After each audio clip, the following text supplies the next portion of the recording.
Assalamualaikum warahmatullahi wabarakatuh. Izinkan memperkenalkan diri. Nama saya Teogoran Gabrielo Site dengan NPM 2152 0111 ingin mempresentasikan tugas etika profesi dengan judul Profesionalisme Polisi terhadap Masyarakat dalam Bingkai Kode Etik Profesi.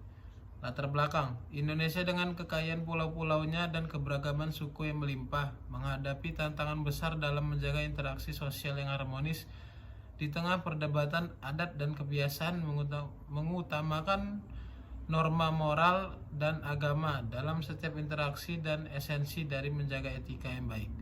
Dalam kehidupan berbangsa, dalam konteks kehidupan bernegara, berbagai peran dan profesi memegang peranan penting terutama di Indonesia. Setiap individu yang menjalankan suatu profesi harus mematuhi kode etik yang berlaku. Peran kepolisian sebagai perwakilan negara yang bertanggung jawab atas penerapan dan pemeliharaan hukum di berbagai aspek kehidupan masyarakat. Mereka berinteraksi langsung dengan masyarakat, baik yang mengatur lalu lintas, menangani kejahatan, dan sebagainya. Kepolisian menjadi gambaran bagi masyarakat, sehingga sangat penting bagi profesi ini untuk menjaga etika yang sesuai dengan standar yang berlaku. Karena jika penegak hukum tidak mematuhi kode etik, hal tersebut dapat merusak citra seluruh profesi Indonesia. Peran profesionalisme dan proporsi dalam menjalankan tugas sebagai penegak hukum adalah hal yang selalu mendapat sorotan dalam profesi kepolisian. Meskipun begitu, sebagai manusia biasa, anggota kepolisian tidak luput dari kesalahan. Oleh karena itu, kode etik dibuat untuk mengurangi kemungkinan kesalahan atau penyimpangan dalam menjalankan tugas sebagai penegak hukum. Rumusan masalah 1. Bagaimanakah polisi dalam menjalankan kewajiban dalam bingkai kode etik profesi? Yang kedua, apa faktor penyebab anggota polisi melanggar kode etik profesinya? Yang pertama, bagaimanakah polisi dalam menjalankan kewajibannya dalam bingkai kode etik profesi?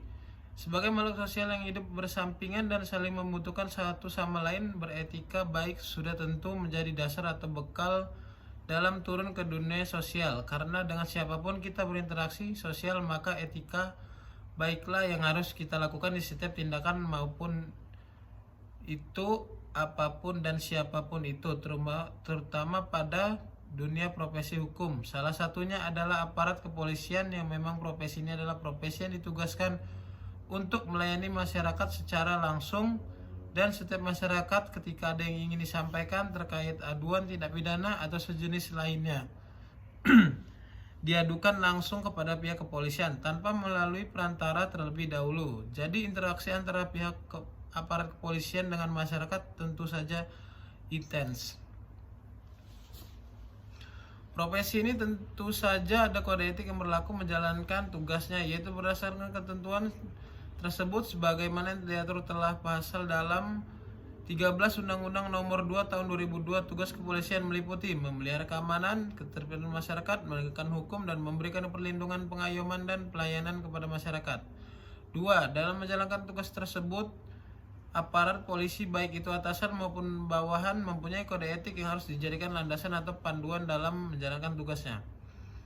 Untuk menegakkan kode etik etika profesi Polri, maka di setiap tingkatan Polri, Polsek, Polres, Polwil, dan Polda, Mabes harus memberikan sanksi kepada anggota Polri yang melakukan pelanggaran melalui sidang kode etik dalam kurung CAP maupun sidang disiplin tanpa membedakan jabatan tingkatan, karena sanksi ini berlaku bagi semua anggota Polri yang ada di Indonesia. Jadi sebagai aparat penegak hukum harus menjalankan tugasnya sesuai dengan kode etik. Anggota Polri tidak boleh semena-mena dalam melakukan tugasnya, terutama pada masyarakat. Polri wajib memahami dan menjalankan asas-asas hukum yang digunakan sebagai bahan pertimbangan dalam pelaksanaan tugas. Peran baik dari polisi yaitu dijabarkan di bawah ini sebagai berikut. 1. Asas legalitas dalam menjalankan tugasnya sebagai penegak hukum wajib tunduk pada hukum.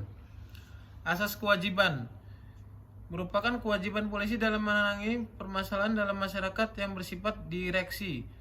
3. Asas preventif selalu menebarkan tindakan pencegahan dari penindakan represif kepada masyarakat.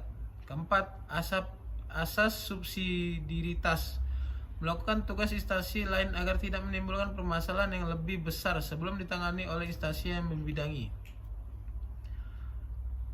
Apakah faktor penyebab anggota polisi melanggar kode etik profesinya? Polisi adalah profesi penegak hukum yang melakukan tugasnya harus menjunjung tinggi kejujuran, kebenaran, keadilan, dan menjaga kehormatan dalam berhubungan dengan masyarakat.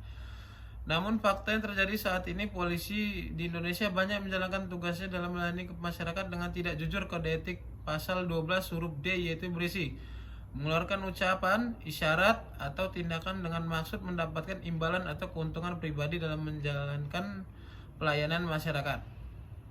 Menjadi seorang polisi seharusnya menjalankan tugasnya dengan tulus dan tidak bermaksud lain, bahkan memanfaatkan profesinya. Sudah seharusnya regenerasi progresif penegak hukum di Indonesia adalah orang-orang pilihan yang memang dari awal prosesnya menjunjung tinggi nilai kejujuran, nilai moral, dan lain sejenisnya agar regenerasi penegak hukum di Indonesia bisa menjalankan tugasnya dan peran sesuai dengan kode etik yang berlaku dan tidak ada lagi kasus-kasus melanggar kode etik terjadi lagi di profesi penegak hukum, terutama di profesi polisi dari semua kasus. Beberapa faktor tersebut merupakan salah satu penyebab terjadi tindakan-tindakan melanggar kode etik profesi dalam melayani masyarakat. Sudah seharusnya faktor-faktor tersebut dihilangkan agar penegak hukum di Indonesia bisa berjalan dengan seharusnya sesuai dengan kode etik dan tidak ada lagi perbuatan yang melawan hukum.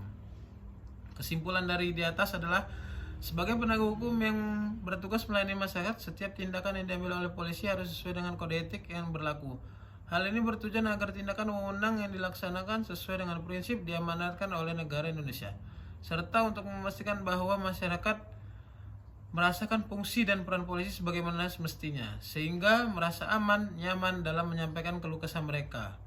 Polisi sebagai sosok yang berinteraksi langsung kepada masyarakat seharusnya menjadi contoh yang baik dalam kehidupan berbangsa di negara hukum ini. Meskipun demikian, tidak dapat dipungkiri bahwa di Indonesia terdapat banyak kasus pelanggaran hukum atau kode etik yang melibatkan aparat kepolisian. Banyak kasus di mana polisi menggunakan kewenangan dan jabatan untuk kepentingan pribadi, seperti suap dalam penerimaan calon polisi, meminta imbalan pada masyarakat dalam pelayanan, atau menjual keadilan kepada pelanggar lalu lintas, yaitu semua melanggar kode etik. Sekian dan terima kasih. Itu hasil presentasi dari saya, Theo Goran Gabrielo.